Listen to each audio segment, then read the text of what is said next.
सहारनपुर में 25,000 के नामी बदमाश ने किया सरेंडर, हाथ में तख्ती लेकर थाने में किया आत्मसमर्पण। बदमाश ने 40,000 रुपए की लूट की घटना को दिया था। लखीमपुर खीरी में सड़क निर्माण में धांधली पर भड़के विधायक, जूते से सड़क को उखाड़ते हुए दिखाया। नकाब ब्लॉक में संपर्क मार्ग में अनियमितता का आरोप। बुलंदशहर में खेतों के बीचों बीच बने मकान में जोरदार हुआ धमाका, हादसे में 5 लोगों की गई जान। धमाका होने के कारण नहीं हुआ साफ। कोतवाली नगर क्षेत्र इलाके का मामला। रामनगर में पाटकोट से रामनगर आ रही बस टेढ़ा गांव के पास पलटी, कई यात्री हुए घायल। लखनऊ के सृष्टि अपार्टमेंट में लगी भीषण आग, आग लगने से घर का सारा सामान जलकर हुआ राख। श्रावस्ती में अज्ञात कारणों से लगी भीषण आग, 15 घर जलकर हुए राख, 2 लोग बुरी तरह से झुलसे। भीषण आग लगने से 15 घरों में लाखों का नुकसान। घटना थाना सिरसिया के कैथोली गांव की। अमरोहा में पिकअप वाहन ने ई रिक्शा को मारी जोरदार टक्कर, हादसे में ई रिक्शा में सवार एक महिला की हुई दर्दनाक मौत। थाना नौगामा सादात क्षेत्र के कटाई मिल के पास का मामला। प्रयागराज के फाफामऊ पुल पर भीषण सड़क हादसा, 2 ट्रकों की हुई आमने सामने टक्कर, दोनों ट्रक चालक समेत हादसे में 3 लोगों की हुई मौत। ग्रेटर नोएडा में ईस्टर्न पेरिफेरल हाईवे पर जबरदस्त सड़क हादसा, टक्कर के बाद ट्रक में लगी भीषण आग, ट्रक के कैबिन में फंसा रहा ड्राइवर, आग में जलकर हुई मौत। बादलपुर थाना क्षेत्र का मामला। सीतापुर में आसमान बिजली कड़कने से बेहोश हुई किशोरी, रेउसा सीएससी में कराया गया भर्ती। थाना क्षेत्र के फुलवारी मजरा घेवड़ा गांव का मामला। और दुई में आकाशीय बिजली गिरने से पुरोहित की मौत, फूलमती मंदिर से रामचरितमानस पढ़कर वापस गांव आ रहे थे पुजारी। आकांक्षा दुबे सुसाइड केस से जुड़ा एक सीसीटीवी फुटेज आया सामने, दोस्त के साथ कार से होटल लौटी थी आकांक्षा, होटल के लॉबी में दोस्त के साथ बात करती दिखी आकांक्षा। और दुई में मामूली सी बात पर बड़े भाई ने की छोटे भाई की हत्या, सोते समय छोटे भाई की लाठी डंडे से पीटकर हत्या की, आरोपी भाई गिरफ्तार। उन्नाव में 7 दिन से लापता बुजुर्ग महिला का मिला शव, संदिग्ध अवस्था में शव तालाब से बरामद, पोस्टमार्टम के लिए शव भेजकर जांच में जुटी है पुलिस। नोएडा में पुलिस ने 2 शादी ठग भाइयों को किया गिरफ्तार, 13 मोबाइल, 10 डेबिट कार्ड, 3 आधार कार्ड समेत 29,000 कैश बरामद। भदोई में ग्राहक सेवा केंद्र के संचालक ने एक शख्स का फिंगरप्रिंट ठगी की और फिंगरप्रिंट का क्लोन बनाकर उसके बैंक खाते से 90,000 गायब किए। शराब तस्करी के मामले में देहरादून पुलिस की बड़ी कार्रवाई, महिला सहित 4 आरोपियों को 20 पेटी अवैध शराब के साथ किया गिरफ्तार। प्रतापगढ़ में व्यापारी से मांगी गई 15 दिन की रंगदारी, पीड़ित व्यापारी की शिकायत पर एफआईआर दर्ज। नगर कोतवाली इलाके के मखदूगंज का मामला। लखनऊ में जवान बेटी की मौत के बाद पिता ने मारी खुद को गोली, बीमारी से ग्रसित बेटी की सुबह हुई मौत, आधे घंटे बाद पिता ने की आत्महत्या। अलीगंज थाना क्षेत्र के स्थित त्रिवेणी नगर के मौसम बाग कॉलोनी का मामला। फतेहपुर में लोगों ने मोबाइल चोर को दौड़ाकर पकड़ा, बाइक पर सवार 3 लुटेरे दबोचे गए, लुटेरों को पकड़कर लोगों ने किया पुलिस के हवाले। राधानगर थाना क्षेत्र के जयराम नगर का मामला। आगरा में 2 बच्चों में जमकर मारपीट का वीडियो वायरल, थाना बमरौली कटारा के समोगर ग्राम का मामला। शामली में कुएं में मिली महिला की लाश, मौके पर पहुंची पुलिस ने कुएं से निकाला शव, बाबरी थाना क्षेत्र के गांव बंती खेड़ा का मामला। कुशीनगर में रंजिश में बेटे ने की पिता की हत्या, कई महीनों से दोनों के बीच चल रहा था विवाद, रविंदर थाना क्षेत्र के सिसवा मठिया गांव का मामला। पीलीभीत में पिता पर गैंगरेप का केस दर्ज होने पर मां बेटी ने की खुदकुशी की कोशिश, पड़ोस की एक छात्रा ने लगाया आरोप, सुनकड़ी थाना क्षेत्र का है मामला। आपू नगर पालिका परिषद का लगभग 4 करोड़ 62 लाख का टैक्स बकाया, 17 विभागों को बिल और नोटिस जारी। हमीरपुर में एक टीचर ने अंक बढ़ाने के नाम पर की धन उगाही, एक छात्रा सहित 2 लोगों ने आरोपी शिक्षक के खिलाफ पुलिस से की शिकायत। रुद्रप्रयाग में मंदिर समिति अध्यक्ष अजय पर बरसे केदारनाथ के तीर्थ पुरोहित, 100 किलो के बनावटी त्रिशूल लगाए जाने का विरोध। राहुल गांधी की सदस्यता खत्म किए जाने को लेकर उधम सिंह नगर में कांग्रेस में नाराजगी, रुद्रपुर के रामपुर रोड स्थित होटल में प्रेस कॉन्फ्रेंस करके साधा निशान। जोशीमठ पहुंचे केंद्रीय स्वास्थ्य मंत्री मनसुख मांडविया ने भगवान नरसिंह के किए दर्शन, स्वास्थ्य योजनाओं का भी किया शिलान्यास। अल्मोड़ा पहुंचे कांग्रेस नेता प्रदीप टम्टा ने धामी सरकार पर साधा निशाना, कहा 1 साल पूरे होने पर जश्न मनाकर प्रदेश की जनता को किया जा रहा गुमराह। देहरादून में बदलेगी सीमांत गांव की तस्वीरें, केंद्र सरकार का वाइब्रेंट विलेज प्रोग्राम इसकी राह सुगम बनाएगा।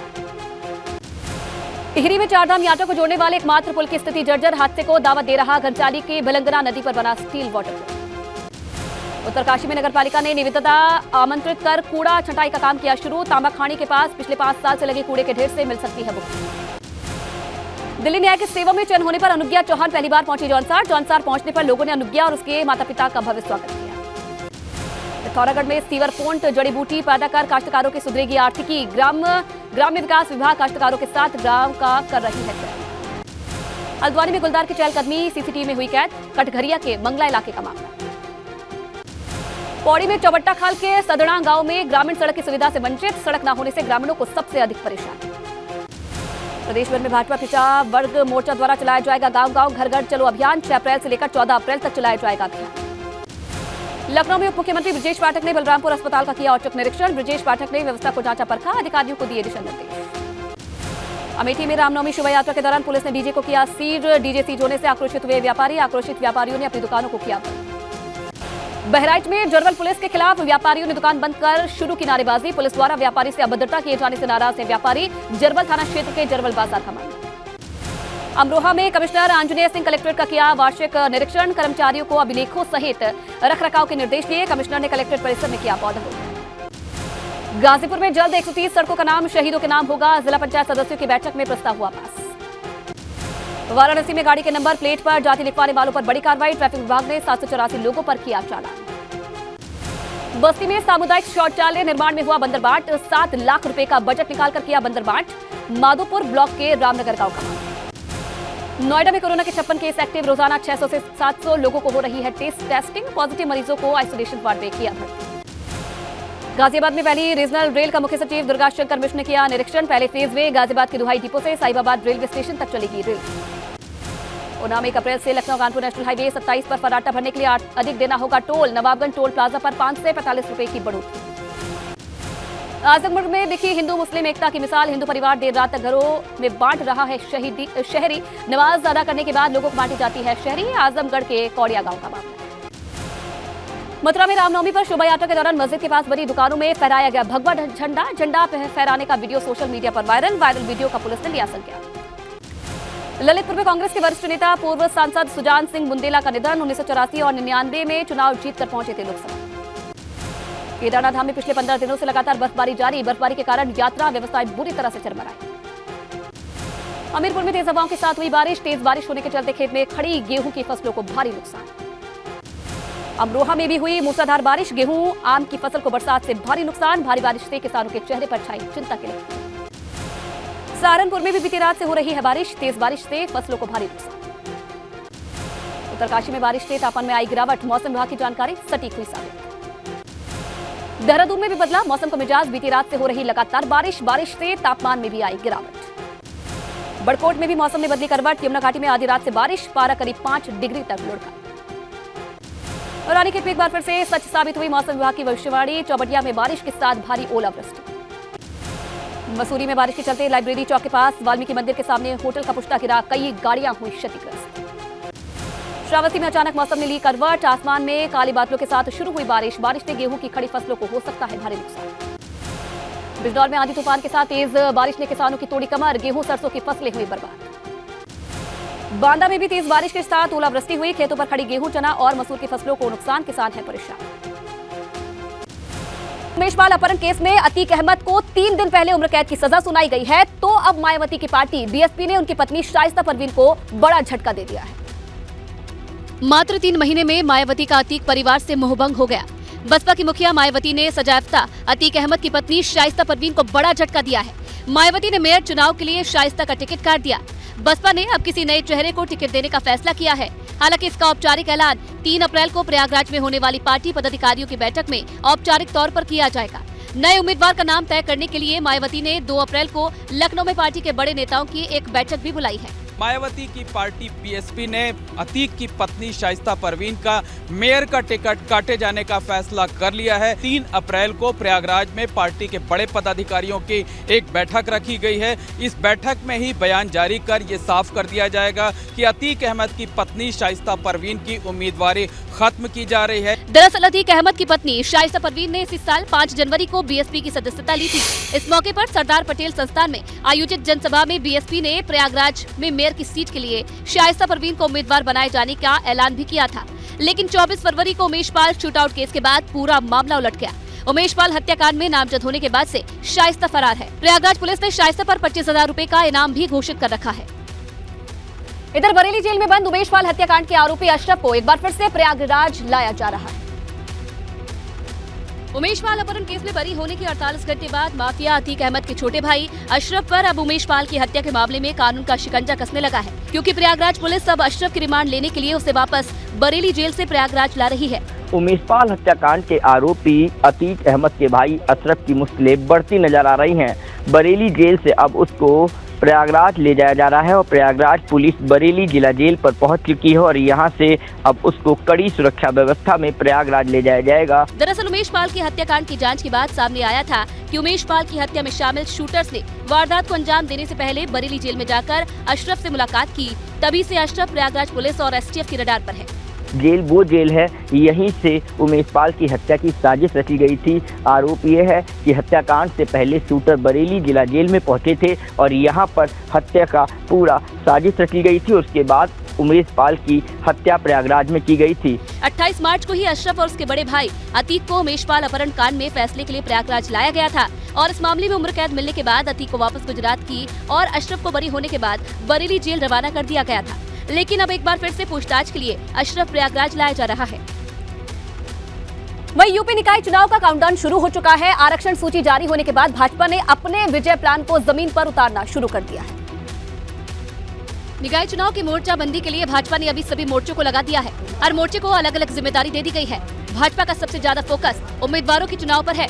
भाजपा का प्लान है कि प्लान और परिस्थितियों के हिसाब से कैंडिडेट को मैदान में उतारा जाए। हमारे एक संगठन की प्रक्रिया है और हम नीचे से बातचीत करके विचार विमर्श करके अलग अलग स्तर पर इन सब चीजों का निर्णय करते हैं। आरक्षण सूची जारी होने के बाद प्लानिंग के साथ साथ भाजपा नेताओं ने सपा पर प्रहार भी तेज कर दिया है। डिप्टी सीएम केशव प्रसाद मौर्य का दावा है कि निकाय चुनाव में सपा का खाता तक नहीं खुलेगा। सरकार की ओर से लगातार ये स्पष्ट किया गया था कि जो पिछड़े वर्ग का 27% का आरक्षण है उसको सुनिश्चित कराते हुए ही नगरीय निकाय के चुनाव होंगे। और आज समाजवादी पार्टी के मुंह पर एक तरह से ये तमाचा है कि उनकी यह साजिश नाकाम हो गई।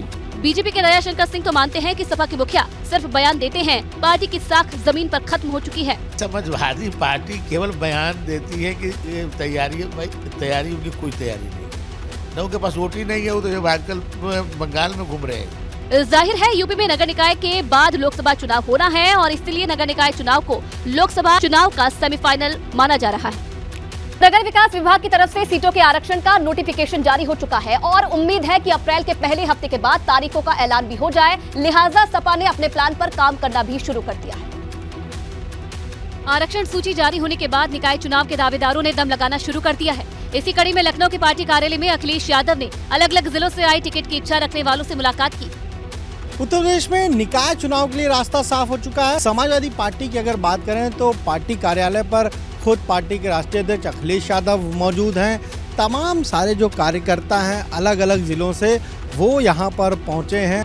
कई पूर्व विधायक और पूर्व एमएलसी भी पार्टी दफ्तर पहुंचे थे, जिनके साथ अखिलेश यादव ने निकाय चुनाव की रणनीतियों पर मंथन किया। पूरी तैयारी है और हम लोग पूरी कमर कसे हुए हैं। समाजवादी पार्टी ही ज़्यादा से ज़्यादा निकाय चुनाव में जीतेगी और बीजेपी का यहाँ से डाउनफॉल शुरू होगा। निश्चित रूप से समाजवादी पार्टी के निकाय चुनाव के अंदर चाहे नगर पालिकाएं हो, चाहे नगर पंचायतें हो, चाहे नगर निगम हो, भारी बहुमत के साथ समाजवादी पार्टी चुनाव जीतेगी। दरअसल सपा की कोशिश है कि बूथ स्तर तक जो कमेटियों का गठन किया जा रहा है उसके जरिए निकाय चुनाव में ज्यादा से ज्यादा सीटें हासिल की जाए, क्योंकि 2024 के चुनाव से पहले निकाय चुनाव सभी सियासी दलों के लिए बहुत अहम है। डीएस चौहान के रिटायर होने के बाद अब यूपी के नए डीजीपी ने प्रदेश के पुलिस महकमे की कमान संभाल ली है।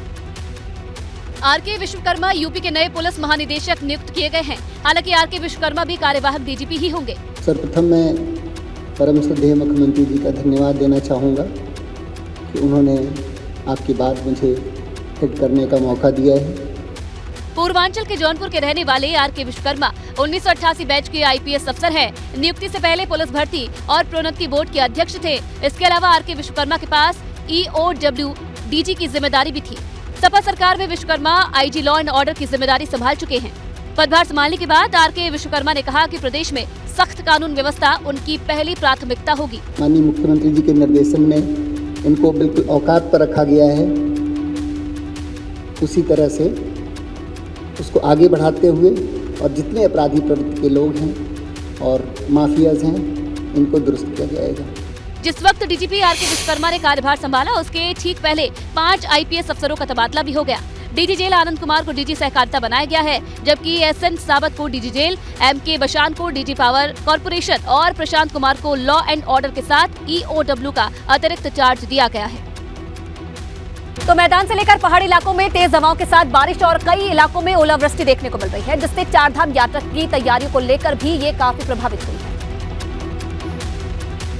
पहाड़ों में एक बार फिर से मौसम खराब हो गया है। निचले क्षेत्रों में जहां बारिश हो रही है वहां हिमालयी क्षेत्रों में बर्फबारी हो रही है। केदारनाथ धाम में हो रही बर्फबारी से प्रशासन को काफी परेशानी का सामना करना पड़ रहा है। केदारनाथ धाम से लेकर बेस कैंप पैदल मार्ग पर बर्फ ही बर्फ नजर आ रही है। केदारनाथ धाम के कपाट खुलने में अब मात्र 24 दिन बचे हैं, लेकिन लगातार हो रही बर्फबारी से केदारनाथ यात्रा की तैयारियां बुरी तरह से प्रभावित हो गई है। पहाड़ों में लगातार मौसम खराब हो रहा है। जहां एक और निचले क्षेत्रों में बारिश हो रही है, वहीं ऊंचाई वाले इलाकों में लगातार बर्फबारी हो रही है, जिस कारण केदारनाथ यात्रा व्यवस्थाओं में भी दिक्कतें आने लगी हैं। वहीं मौसम विभाग ने शनिवार को भी निचले इलाकों में बारिश और 3500 मीटर के अधिक ऊंचाई वाले क्षेत्रों में बर्फबारी की आशंका जताई है। बारिश की वजह से केदारनाथ और यमुनोत्री के पैदल मार्ग में हो रहे काम प्रभावित हुए हैं। वहीं बेमौसम बरसात की वजह से फसलों को भी भारी नुकसान हुआ है। चारधाम यात्रा के लिए भी ये बारिश काफ़ी बाधा उत्पन्न कर रही है, क्योंकि इस महीने चारधाम यात्रा में सभी व्यवस्थाओं को दुरुस्त करना है। 22 अप्रैल से उत्तराखंड में चारधाम यात्रा की शुरुआत हो रही है और यात्रा की शुरुआत में मात्र 20 दिन का वक्त बचा है, लेकिन बारिश की वजह से जो व्यवस्थाएं चाक-चौबंद की जानी है। हाईकोर्ट ने उत्तर प्रदेश के मदरसों को लेकर यूपी और केंद्र सरकार को नोटिस जारी कर दिया है। इलाहाबाद हाईकोर्ट ने मदरसों में धर्म विशेष की शिक्षा दिए जाने पर केंद्र और यूपी सरकार को नोटिस जारी किया है, जिसमें कोर्ट ने सवाल किया है कि सरकारी मदद से चलने वाले मदरसों में धार्मिक शिक्षा कैसे दी जा सकती है और सरकारी मदद लेने वाले मदरसों में धार्मिक शिक्षा देना क्या संविधान के अनुच्छेद 14, 25, 26, 29 और 30 का उल्लंघन नहीं है। हाईकोर्ट ने केंद्र और राज्य को नोटिस का जवाब दाखिल करने के लिए 6 हफ्ते का वक्त दिया है। इसके लिए कोर्ट ने केंद्र के अल्पसंख्यक विभाग के सचिव और यूपी अल्पसंख्यक कल्याण विभाग के प्रिंसिपल सेक्रेटरी से जवाब दाखिल करने को कहा है। अदालत ने ये माना है कि सरकारी अनुदान से चलने वाले मदरसे धर्म विशेष की शिक्षा नहीं दे सकते हैं। अदालत ने उत्तर प्रदेश सरकार और केंद्र सरकार को नोटिस जारी कर उनसे ये बताने को कहा है कि सरकारी अनुदान से चलने वाले मदरसों में धर्म विशेष की शिक्षा दिए जाने से संविधान का पालन हो रहा है या उसका उल्लंघन हो रहा है। हाईकोर्ट ने जौनपुर के सुदनीपुर में संचालित हो रहे मदरसा समदानिया इस्लामिया के एक शिक्षक एजाज अहमद की याचिका पर सुनवाई करते हुए ये नोटिस जारी किया है, जिन्होंने वेतन से जुड़े विवाद को लेकर हाईकोर्ट में एक याचिका दायर कर रखी है। उसी याचिका पर सुनवाई करते हुए हाईकोर्ट ने केंद्र और राज्य सरकार से जवाब तलब किया है। वहीं निकाय चुनाव से पहले यूपी को रफ्तार की सौगात मिल सकती है। रैपिड रीजनल रेल के पहले फेज का काम तेजी से चल रहा है, जिसका फीडबैक लिया मुख्य सचिव दुर्गा शंकर मिश्र ने। देश की पहली रैपिड रीजनल रेल की शुरुआत जल्द होने जा रही है। इसका ट्रायल रन चल रहा है। दिल्ली से मेरठ के बीच चलने वाले इस रैपिड रीजनल रेल के पहले फेज का काम कहां तक पहुंचा, इसका जायजा लिया मुख्य सचिव दुर्गा शंकर मिश्र ने।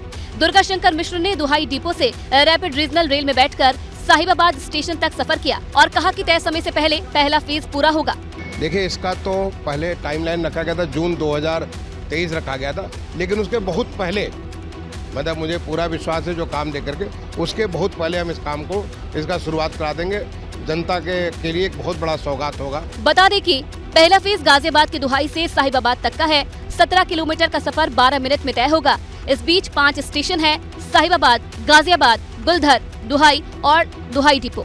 इस रूट पर 160 से 180 किलोमीटर प्रति घंटे की रफ्तार का ट्रायल रन भी हो चुका है। आशा जताई जा रही है कि निकाय चुनाव से पहले ही प्रधानमंत्री नरेंद्र मोदी इस फेज का उद्घाटन कर सकते हैं। जो मुख्य सचिव हैं उत्तर प्रदेश के दुर्गा शंकर मिश्र, वो पहुंचे हैं और वो पहुंचने के बाद अपनी जो रिपोर्ट है वो पीएमओ में देंगे और उसके बाद किसी भी वक्त एक समय मिल जाएगा कि प्रधानमंत्री नरेंद्र मोदी इसका उद्घाटन करने के लिए पहुंचेंगे।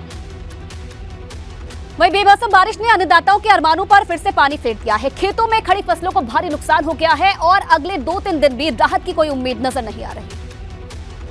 यूपी समेत उत्तर भारत के कई इलाकों में बेमौसम बारिश से ठंड फिर लौट आई है। मौसम भी सुहावना हो गया, लेकिन अन्नदाताओं के माथे पर चिंता की लकीर घिराई है। ये तस्वीर देखिए, ये तस्वीर है सहारनपुर की, जहां बेमौसम बारिश ने खेत में खड़ी गेहूं और सरसों की फसल को बर्बाद कर दिया है। ऐसी ही तस्वीरें बिजनौर, श्रावस्ती, मथुरा समेत कई जिलों से भी देखने को मिली है, जहां कुदरत की आसमानी कहर ने किसानों की कमर तोड़ दी है। पिछले हफ्ते भी बेमौसम बारिश से किसानों को भारी नुकसान हुआ था। ऐसे में कुदरत की मार से परेशान किसानों ने सरकार से आर्थिक मदद की गुहार लगाई है। हालांकि अभी भी किसानों को आसमानी आफत से राहत की कोई उम्मीद नहीं दिखाई देती है। मौसम विभाग ने 2 से 3 अप्रैल तक बारिश की आशंका जताई है। यूपी में मौसम विभाग ने वेस्ट यूपी और पूर्वांचल में तेज बारिश की चेतावनी दी है। इसे देखते हुए करीब 50 जिलों में बारिश का येलो अलर्ट जारी किया गया है। वहीं 27 जिलों में ऑरेंज अलर्ट जारी किया गया है। इन जिलों में तेज हवाओं के साथ भारी बारिश की आशंका है। आशा है कि सरकार जल्द ही अन्नदाताओं के लिए बड़े फैसले लेगी, जिसमें बेमौसम बारिश से परेशान किसानों के माथे पर पड़ी शिकन कम हो सके। गाड़ियों के नंबर प्लेट पर जाति लिखने वालों के खिलाफ वाराणसी ट्रैफिक विभाग हरकत में है और कई लोगों के खिलाफ कार्रवाई की गई है। गाड़ियों पर हाई सिक्योरिटी नंबर और नंबर प्लेट पर अपनी जाति लिखने वाले सावधान हो जाएं। ऐसे लोगों के खिलाफ वाराणसी ट्रैफिक विभाग ने सख्ती बरतनी शुरू कर दी है। ट्रैफिक विभाग ने अब तक 784 लोगों का चालान किया है। ये अभियान फॉल्टी नंबर प्लेट के खिलाफ है, जिसमें विगत 3 दिनों में 784 चालान किए गए हैं और हाई सिक्योरिटी नंबर प्लेट जो भी गाड़ियों पर नहीं हैं उनको रेगुलराइज करने के लिए ये चालान किए जा रहे हैं। उसमें उन गाड़ियों के नंबर प्लेट्स के ऊपर भी कार्रवाई की जा रही है जो कुछ उपनाम या कुछ भी लिखवा लेते हैं। गौरतलब है कि वाराणसी के ट्रैफिक पुलिस द्वारा हाई सिक्योरिटी नंबर लगाने की मियाद पूरी हो चुकी है, जिसके बाद अब काशी की सड़कों पर इन दिनों हाई सिक्योरिटी नंबर लगवाए बिना जो भी गाड़ी सड़क पर चल रही है उनके खिलाफ चालान की कार्रवाई की जा रही है। अभियान चलाया जा रहा है वो भी बहुत अच्छा हो रहा है। एक्चुअली क्या होता है कि जैसे कि कहीं कुछ कार्रवाई मतलब एक्सीडेंट कर दिया या फिर कुछ भी कर देते हैं और भागने लगते हैं, तो उनको पकड़ना और भी आसान हो जाता है। उन लोगों का नंबर आराम से देख के। अब देखने वाली बात होगी कि ट्रैफिक विभाग के अभियान से लोग कितने जागरूक होते हैं या अपनी जेब ढीली करते हैं। इधर आकांक्षा दुबे सुसाइड केस की गुत्थी सुलझने की बजाय उलझती जा रही है। इस केस में अब एक नया सीसीटीवी फुटेज सामने आया है। आकांक्षा दुबे की मौत वाली रात की सीसीटीवी तस्वीरें सामने आई है। ये सीसीटीवी फुटेज 25 मार्च की है, जब घटना की रात आकांक्षा दुबे अपने दोस्त के साथ कार से होटल लौट रही थी। होटल में कमरे के बाहर अपने दोस्त के साथ बात करती हुई दिखी। सवाल ये है कि ये कौन शख्स है जो देर रात तक आकांक्षा दुबे को उनके होटल तक छोड़ने आया था। अभिनेत्री आकांक्षा के परिजनों ने हत्या का आरोप भोजपुरी सिंगर और एक्टर समर सिंह पर लगाया है। पुलिस ने इस मामले में समर सिंह के खिलाफ लुकआउट नोटिस जारी किया है। पुलिस को शक है कि समर सिंह विदेश भाग सकता है। वहीं दूसरी तरफ पुलिस समर सिंह की गिरफ्तारी के लिए ताबड़तोड़ छापेमारी कर रही है। पुलिस अब तक मुंबई, पटना, वाराणसी समेत आजमगढ़ में भी छापेमारी कर चुकी है, लेकिन समर सिंह अब तक पुलिस की गिरफ्त में नहीं आ पाया है। आकांक्षा दुबे की मां ने पुलिस की कार्यशैली पर सवाल उठाया है। अभी तक ये लोग कुछ कार्रवाई नहीं किए हैं। गिरफ्तारी अब तक 1 हफ्ता में तो हो जानी चाहिए, क्यों अभी तक गिरफ्तारी नहीं हुई? होटल मैनेजर भी मिला हुआ है इसमें, ये थाना भी बिक चुकी है। और संदीप सिंह को क्यों छोड़ा गया?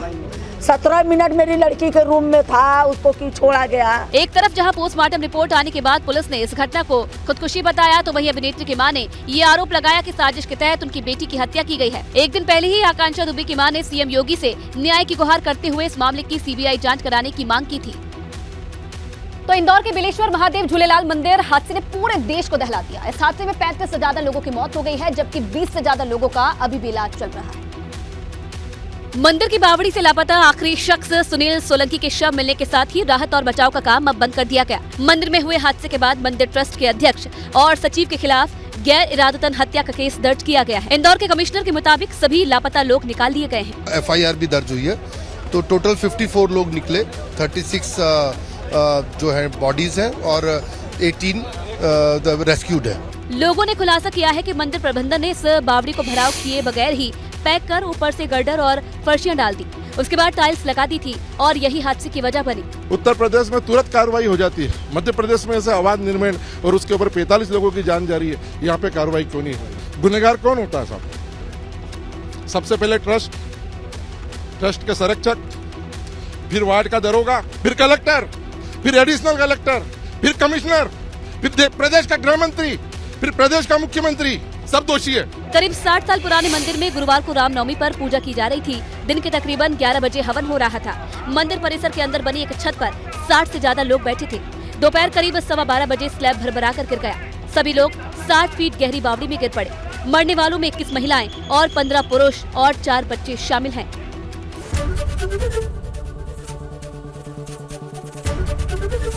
ABP गंगा, खबर आपकी, जुबान आपकी।